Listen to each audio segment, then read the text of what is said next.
qorsoodhaan hojjetame. Kuni maaliin amma? Kuni cukkoodha. Cukkoodha. Maalirraa dalagame? Bachi garbuurraa dalagama dhadhaa fi garbuu. Akkasii? Kuni hoo maaliin? Marqa garbuutiinis. Maashaallah maashaallah. Kunis immoo cukkoo. Kun daabboodha. Daabboodha. Inni daabboo baala warqeeti. Kuni daabboo ibiddaati. Kun daabboo bishaaniiti. Akkasii?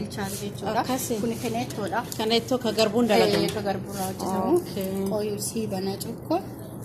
Lama hojjedhe gosa lamatti kun qorsoodhaan hojjetame.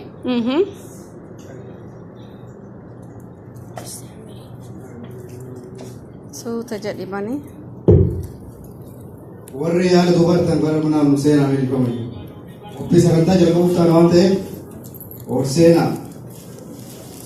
Kun cikkoodha. Kun cikkoo qorsoon hojjetamedha. Kuni qorsoon qabu kun qorsoo qaba. Okay. Kun daabboo qoloodha. Qamadii irraa dalagama. Kan gartuu qorsoo.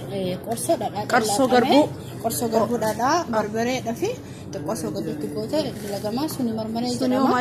Garbuurraa hojjetame marmareedha. Marmaree? Sun ayibii jedhama. Lukkuu wajjin nyaatama jechuudha. Akkasii. Kuni qinceedha. Inni achi aanu sun innis garbuurraa hojjetama. Dhadhaadhaan sirriitti hojjetama jechuudha. Kun immoo akka aadaa Arsii Diidaa Aasitti akka naannoo kiyyaatitti jechuudha. Takii jedhama. Sankita? La takii jedhama sankita miti. Garuu akka naannoo biraatitti shishii jechuun illee ni waamama. Ani kan itti beeku isa kana jechuudha. Kun akkuma isin jedhe kaneettoodha garbuurraa hojjetama. Kun ittoodha. Kun ittoo fooniti. Foonirraa dalagame kun ittoo lukkuuti.